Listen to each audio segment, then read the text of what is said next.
Welcome back to Nerdrotic. My name is Gary Beekler, and I am live in San Francisco, California, and I come to you from nerdrotic.com, and we're here to cover Counterpart, Season 2, Episode 8, already in from the cold, aptly titled for some of you people up in the north who are freezing your butts off. Sorry to hear about that, but I want to start out with the Save Counterpart, the hashtag Save Counterpart campaign that's I wish was doing a little better. And man, I should probably be doing a little more on my part, and I will try this week. No word yet on what is happening to the show. I haven't seen any of the tweets from the actors lately, so I don't know if they're saying anything about it, but I'm going to continue trying to save this show because it is one of the bright shining lights. It is a point of light in television, unlike so many other shows that we cover. Well, actually just a couple. We mostly cover good TV here, but sometimes it's good to point out the bad stuff too, just to save you guys a little time. But this show is worth your time. It's worth your money. It is absolutely worth the Starz subscription just for this show. This season has been phenomenal. It just, each episode gets better and better. And man, this one did not let down. I just got to point out Harry Lloyd. Harry Lloyd is now my favorite thing in the show. He is right there with J.K. Simmons. His character arc through this has been amazing. And in this episode, you could, we'll get to it. Just a brief rundown, and then I want to get to you guys in the chat. This will be kind of a short one tonight. So we see Baldwin again. We open up the episode with Spencer meeting. Well, first she's in an apartment collecting her other stuff and feeling regret for killing her other and doesn't want to kill anymore. Spencer contacts her and says Indigo wants her to do one more job to kill Emily, to continue her original job. At first she says she doesn't want to do it, but Spencer says, hey, if you do it, we won't bug you ever again. Sure, I believe that. And I doubt Baldwin does either. And she really hasn't been in this season a whole lot, which is a little disappointing, but the focus has been on Emily this season, and it's been really good, and it gets great this episode. And yes, movie Fanobi, truth bombs. There is lots of truth bombs, and this show feels like it's running towards an end. It feels like the writers and the actors at least had an idea that this show might be ending, and they aren't letting the fans down. So credit to Justin Marks and crew for that. I hope that's not the case. I hope we get a season 3. I hope we get 10 seasons of this show. So we find out that Emily is truly remembering more. And she's connecting with Howard Prime a little better as well. And we also have Howard on the other side who has a gunshot wound. And Emily on that side calls their daughter, who I had no idea was a doctor. I had no idea, but apparently she was. So she attends to Howard's gunshot wound. And, I'm going to really quickly go through this. What we find out, we'll just get to the truth bombs, basically. All right. The other story we have is, so we have Anna, Emily, and Howard on the other side. On our side, we have Howard Prime and Emily. And then we have Claire and Peter Quayle and their baby, of course, in the Indigo house on our side. So apparently Indigo owned both houses, and they used the other house for sleepers. And apparently everybody's been placed, so they will be safe there. Basically, Anna finds out, the biggest truth bomb is Anna finds out her mom is a spy. Emily has to tell her at this point because Howard got shot. Howard is, meek Howard is still playing it meek. So I think it's just totally blown my theory that both Howards were kind of working together. I don't think he could fake it this far along, getting shot and being kind of a wuss about it. I mean, hey, if you haven't been shot, who would know? But it was interesting. It was interesting to see. And then Anna apparently knew all the time that her mom was a spy or something. She had suspected because of all the excuses. And we got to remember that Emily Prime has been in and out of rehab. And she hasn't been completely honest with her Howard. We find another breaking point with both of the Howards. And when Emily is talking to Howard Prime, and basically saying, hey, you've known all along, why didn't you say anything? You knew my work was a spy, basically. Why didn't you say anything? And he said, well, I followed you one time and you were putting chalk marks on a sign, and I was going to ask you then, and I didn't. So we found out that Howard on our side had found out that she was a spy and just didn't say anything, and Howard Prime did say something and this was 30 years ago. And that's what led to the demise. Now, I think there was a lot of things that led to the demise of their relationship. Anna getting sick, and we see this alternate reality. So, Howard Prime and Emily are getting very close. They decipher a code together. They pick out another book, and it just happens to have a code cipher in it. And they get an address about it, and through this decoding it, they kind of connect, and they end up getting it on. Which you got to think about this. That's kind of a trans-dimensional roofie in a way. I mean, like you're not yeah, you are cheating because she's a completely different person. So Howard Prime, as bad as he has been supposedly, and basically he's on this side to protect Emily because we know the other Howard would not have been able to do it. So that was the reason he was there, but he was taking over his life, and then he slept with her, and that was taking things a bit too far. But in that, we found out that Emily's starting to get her memory back, and she was in the living room, and she was saying, God, the sofa's in the wrong place, and didn't we have a piano?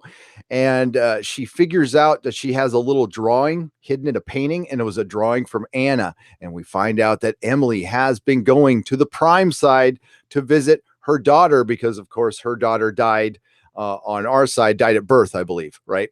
So Anna has been doing some Emily has been doing some shenanigans as well. And on the other side, Emily and Howard finally gives in and says, he realizes that his Emily has been lying to him all along, and he is going to make a deal with management and agree to spy on her. So what's happening here is both Howards are with the Emilys they should be with, basically. So it's kind of again, trans-dimensional wife swap, but it doesn't really work out at the end. So Peter Quayle and Claire kind of, suss out the house and everything. And Claire is haunted by her past. Of course, she heard on the thumb drive, Poe basically say that her parents were killed. They didn't die from the flu. And she's been denying this whole time. She has a nightmare of seeing her other's child self in the house going, why did you kill me? And her life is crashing down around her. Peter is amazing in this episode. So you could see that the weight is lifted off his shoulders. Like, being out of the office was the best thing possible for him. He doesn't have to, he was under pressure all the time to impress his father-in-law.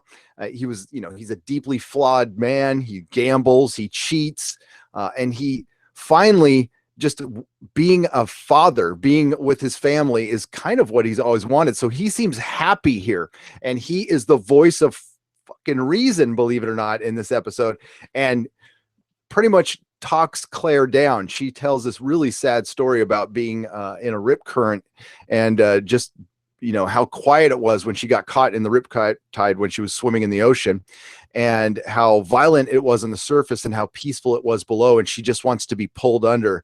And Peter says, no, you got to be here for your kid. And I wouldn't change anything for the world, even though he knows that this is the woman that killed his wife and killed many other people. But, bygones be bygones. And Claire figures out through, just her misery, possibly what Indigo is doing.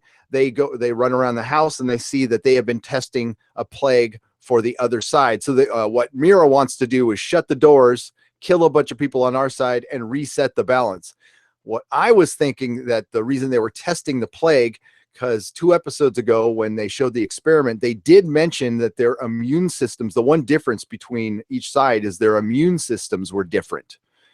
So they had originally designed the plague as a fail-safe, So for mutually assured destruction, so nobody else would, do anything bad, especially after Yannick killed his other. I think the plague is specifically designed to kill people on one side and not the other. Probably won't work out that way, but that's what I'm thinking. So Mira is truly a psychopath, and she's just trying to lure management in, so they will shut the doors, and she'll probably end up killing management as well. But there were some great scenes in between Peter and Quayle, and this is, when you're talking about feelings in rooms, they're not all bad, especially when it's written this fucking well. It's so good. So real quick, Baldwin does the right thing, and she calls Howard Prime after he gets a little bow chicka wow wow on with Emily. Very inappropriate, by the way. Very, very. And he gets a warning that Indigo is coming to get him. And just in time, as soon as he gets off the phone, he fights off a couple of guys, kills them.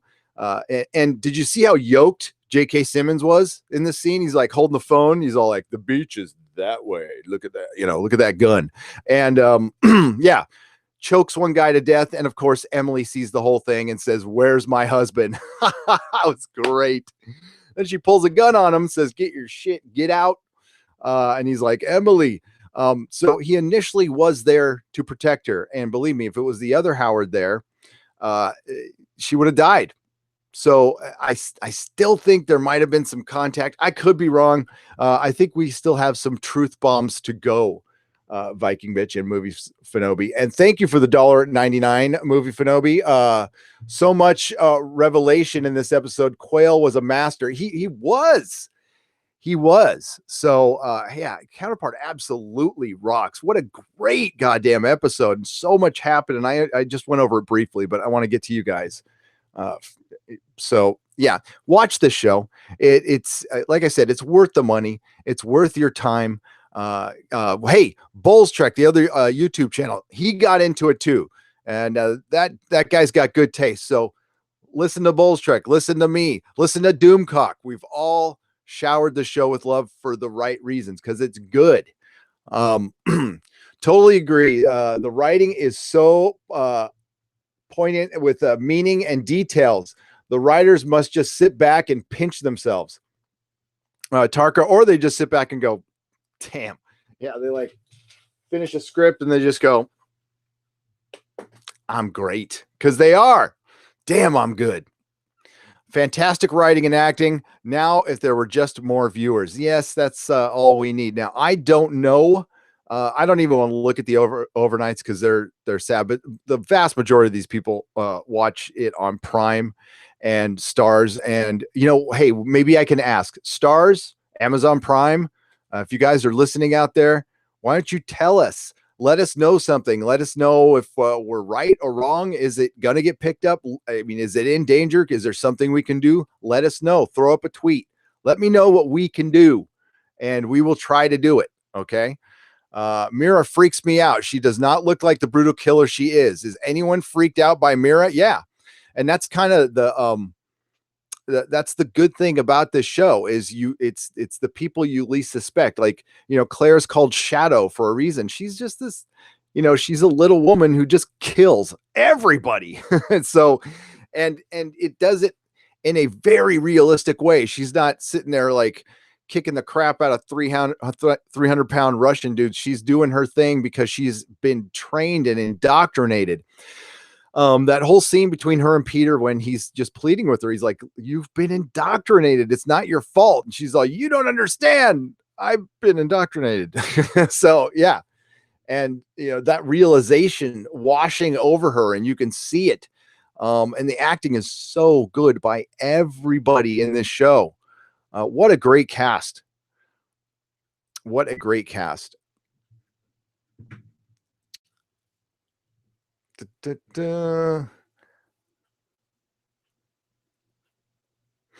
Mike, that's a good point right there. Instead of promoting the upcoming episodes, Star should be directing subscribers to review all of the past episodes. I would say they should be doing that as well. I completely agree with you.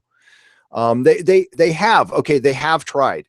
I just don't know if they're marketing in the right place. I mean, Twitter seems like a logical place to advertise, but I'm wondering how good how much good that really does. Honestly, I think if more YouTubers were talking about it, I think that would help. Maybe some other guys can do a video. I know James Hancock talks about it, so good for him. And he's a good channel. I like him. Watch Counterpart, #safe Counterpart. Thank you, Penn Farm Girl. Howard looked really shocked that Emily had a secret he didn't know about. That is true, Penn. He's so used to being in charge of everything. Yep. Yes, Mako, American Gods is on Stars too, but not for long. Yikes. Yeah, you're right. Oh, thanks. You like this t-shirt? Yeah. Mrs. Nerdrotic got it for me. Thanks, Kiss. Where are all the people who complain about no good shows on TV? Shame. I know.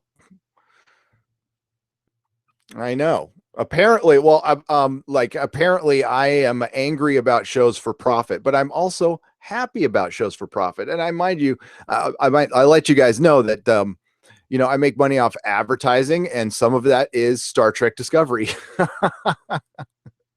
which is funny. Yes, they ran an ad one time on one of my recaps, which I thought was funny. What's up, Rolo Cat?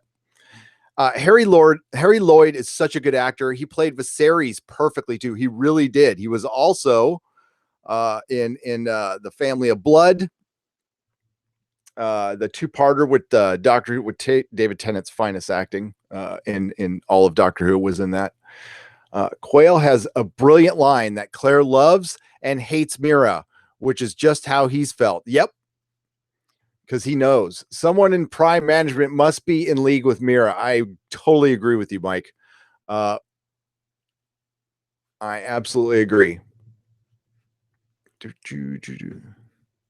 The cast on Counterpart is second to none. Amazing top-rated cast. That's from Gamer Gambit. And hey, who knows? You never know. I usually don't too many people when I do these recaps, but I did tonight. I added stars, so you never know who's watching. You never know. If you guys are watching, you're great. Tarka Jedi, thanks. Creature Features was cool.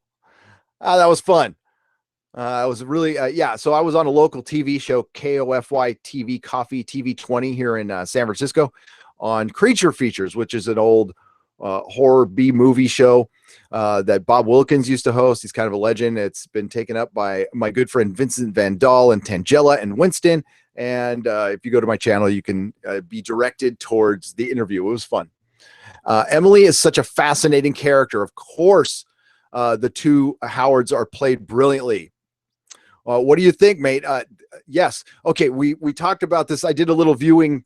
I did a viewing thing on my Patreon where you can watch me watch it. I don't know how exciting it was, but J.K. Simmons is not only playing two parts. One of the parts is Howard Prime pretending to be the Howard from the other side, but he has to do it in a way where he's not doing it well. So he's playing a character, playing another character, but not playing it perfectly, which he's perfectly capable of, to make it look real, because he's probably one of the best actors we have out there right now, period. And I will say again, J.K. Simmons was the most accurate representation of a comic book character ever in anything ever as J. Jonah Jameson. He is perfect.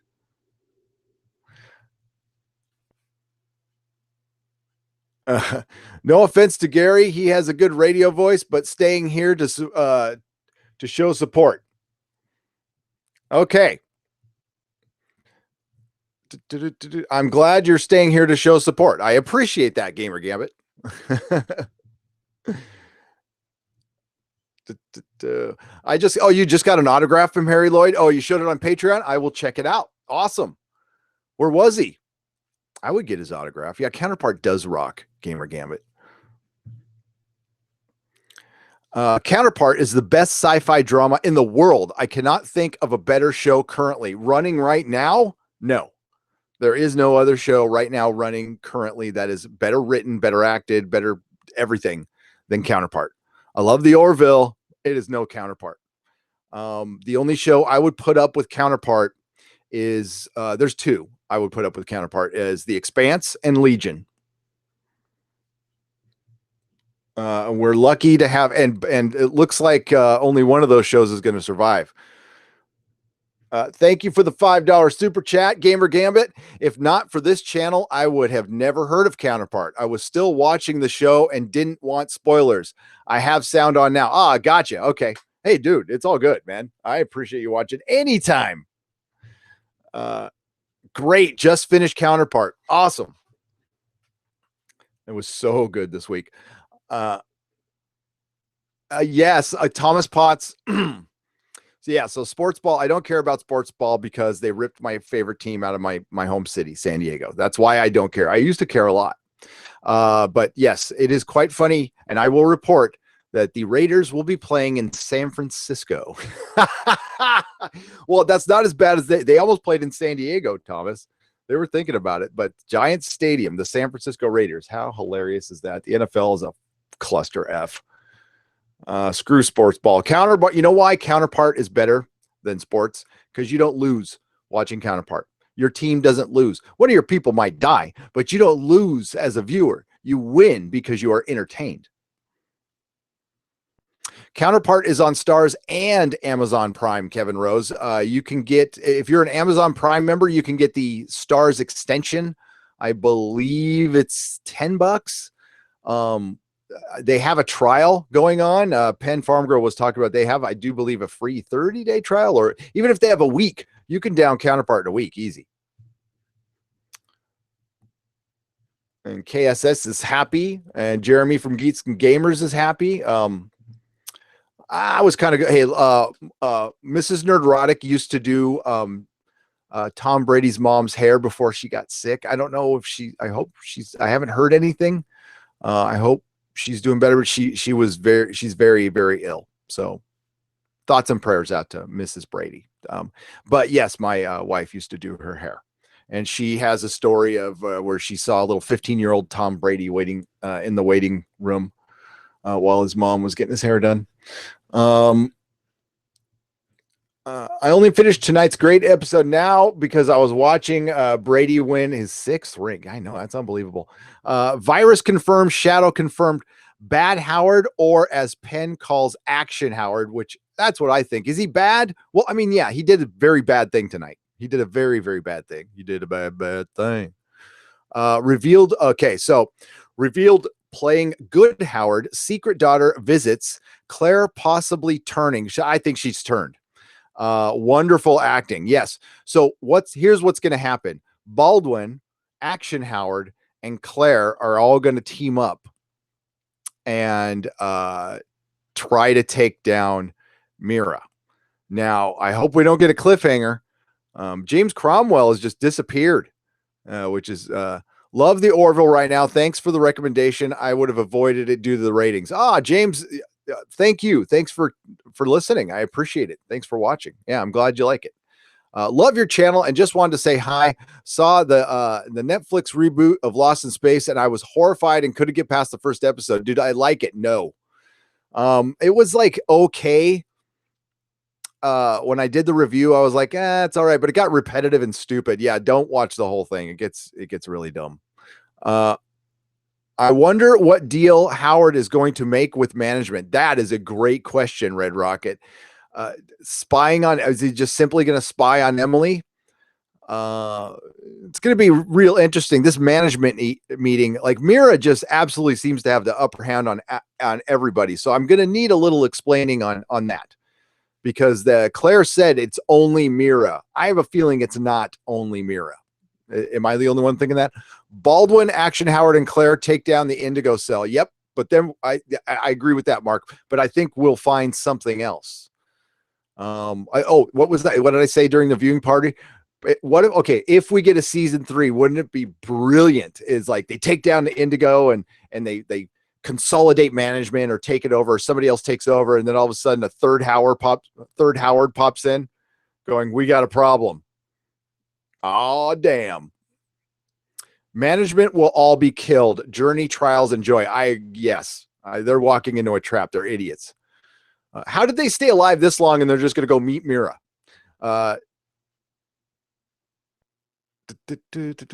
We will hear Will we hear if this show is renewed before the end of the season? Tanya B, that is a great question.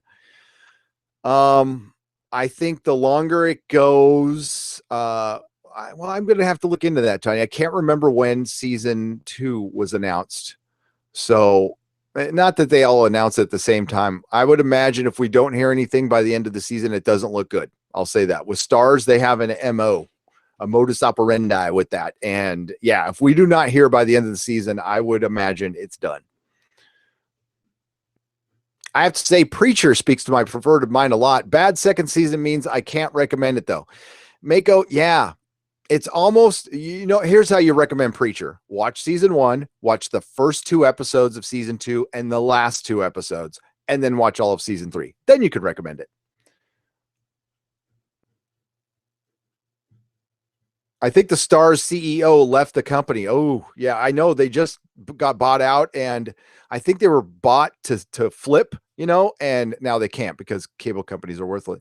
I got YouTube TV with Stars, so I can watch Counterpart episodes at the same time I watch Nerdrotic live. Whoa, that's brilliant. 14-day trial is pretty awesome. James Hardy, thank you for passing that out.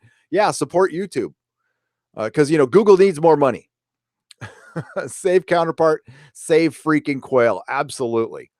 Absolutely. If Howard learns about Howard Prime sleeping with his Emily, will it confirm to him that Yannick was right? He seems to be trending in that direction. Red Rocket, yes. Great point. He even said Yannick is right. Eventually, yes, knowing about each side, all you would think about is what that side has and what you don't, vice versa. We, as human beings, it's human nature to kind of go, grass is always greener. Occasionally you got the human who is like totally cool and, just living in the moment. Wouldn't we all like to be like that? But we're not, maybe on the other side, Star Trek Discovery is good. We still don't know why Quayle is important or why Memory Emily is important. Is Memory Emily involved with Indigo or learned info visiting daughter? Also doesn't remember interaction with bad Howard. That was interesting. She has written letters. She said, we've never met. Well, they wrote letters to each other. So yeah, I wonder if Emily is bad. That'd be interesting. Remember, she was cheating on the other Howard, so she wasn't all nice either. I am honestly worried for Counterpart just as it's getting amaze balls. I know, Tarka Jedi, I know. I am not the jealous type. That's good. Yeah, jealousy is lame. Being a man of action, I want something, I earn it. God damn right. Same here, man. No, jealousy is such a waste of time. Yeah, just you know what? Admiration. Just flip it.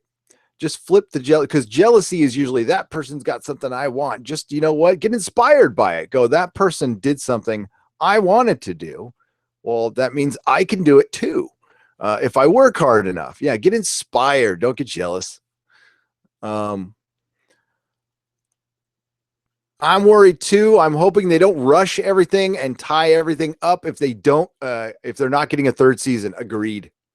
Emily's claim to Anna that it's their daughter too seemed more romantic than her character has demonstrated to this point. That is a good point. That's a very good point. And she keeps repeating that she doesn't want to be the person she was. I think Mira discovered Memory Emily was visiting and got her hooks into her that way. Threatened her daughter. I mean, that's what she likes to do. She likes to threaten family members. Freaking man, you could be a motivational speaker. Oh, anybody can, man. Just you gotta. Well, it's also from lots of experience of being like a complete asshole and jealous and stuff, and working on it, trying to turn it around. That's what AA and NA is for. It's life school for people like me. Is Counterpart what JJ's Fringe could have been? Yes. And you know what? Out of all of JJ's things, Counterpart, or not Counterpart, Fringe is my favorite. I'll have to say that. Okay, folks, we got to wrap it up. We're at the 30-minute point. If she were part of Indigo, maybe she changed her mind like Claire, again, for a daughter. Maybe that's why they want to kill her. Yeah. Now we got to think about why they wanted to kill her in the first place. I was just assuming information, but it could be more than that. Claire plays a great maniac and confused person. She does it well. She does, Gamer Gambit. Heather Graham. It's kind of ironic how Emily Alpha was so opposed to Howard knowing anything about her, blocked his promotions, yet now she is finding that she likes this version of him working with her. Yeah, exactly. Exactly, Heather. You flip the circumstances and they're both happier with the other Howard. Should Claire confess to cheating on Peter? Nah, I think at this point, I don't think Peter would probably just go. I mean, she's done so much already. Tarka Jedi, yes. Westworld lost the plot while Counterpart refuses to compromise its storyline for anything. Remember how confidently slow they were in the beginning, exactly, of the season to set the table. Yes, something I was critical of, but I was wrong. See, there, I said it. Counterpart is what Man in the High Castle should have been. Yeah, Man in the High Castle lost its way. It really did. I wasn't, it was like season 3 was okay, but I wasn't totally impressed. All right, everybody, you take care. Thank you so much. Please check out the Patreon if you got time. Everybody, thanks for, thank you for the super chats. Let me get those up. Make sure I acknowledge Movie Fanobi. Thank you for the $1.99 super chat, and Gamer Gambit. Thank you for the $5 super chat. Thank you everybody for tuning in. Thank you everybody who has watched Counterpart and doing your part for Counterpart. Do your part for Counterpart. And well done, everybody. I will be back next week to cover this episode live. We'll do it live the rest of the way out. I have an Orville video coming out sometime tomorrow. It keeps getting delayed, but since we have no Orville this week, I think it's okay. Also, I have a couple of Rotten Tomato videos coming out. I was trying to do the Rotten Tomatoes video today, but maybe they're doing site maintenance because I couldn't access any of the audience reviews. They're all shut down right now. So I'm assuming it's site maintenance. Gamer Gambit, another $2. Keep on rocking. You too, man. Thank you so much. And thank you to the mods. You guys are wonderful. Pan Farm Girl, Mako, Movie Fanobi, Viking Bitch, if she's out there, and Johnny Papas and everybody. You guys do great. And you want to see JK's Simmons' shoulders? Oh my God, Jasper. The dude was yoked. They showed him working out with a big old beard. Who has watched Hannah? Oh, I have not watched Hannah. Is it good? Okay, but I really got to go now. So I got to get back to my Orville video. It'll be out sometime tomorrow. Also, if you want to keep talking about Counterpart, the Nerd Erotic Nooner every Monday, 11 a.m., and Wednesday at 11 a.m., and of course, Friday Night Tights at 7 p.m. Everybody, you have a great night. Save Counterpart. May the small folk sing songs of your greatness.